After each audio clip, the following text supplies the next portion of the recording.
بۆ یەکەمین جار لە تاوەری تەندروستی سمارت بەشی چاودێری و ڕاهێنانی دایکانی دووکان ئۆفەرێکی بێ بەرامبەر دەخاتە خزمەت دایکانی دووکان کە بریتیە لە خولی فریاگوزاری سەرەتایی بۆ منداڵ و کۆرپە.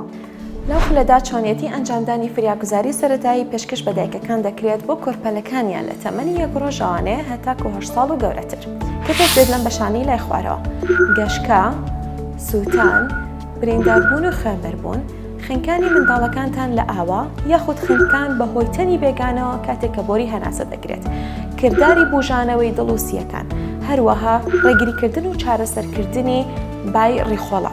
هەموو ئەم کردارانە بە شێوەیەکی زانستی ڕوون دەکرێتەوانێ بۆ دایکەکان، هەروەها بە کردداری ئەنجام دەدرێت لەلایەن بەشداربووانەوە.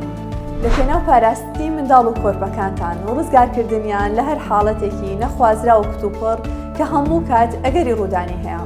خولەکە لەلایەن ڕاهێنەر و پزیشکی نێودەوڵەتیەوە دەوترێتەوە لە بەرواری 25 دەی 2023 ڕۆژی چوارشەممە کاتژمێریەکی پاش نیوەڕۆ ناوتۆمارکردن لە ڕێی لینکەوە دەبێت. ژماری بەشداربووان دیاریکراوە. سمارت وەرچەرخانە.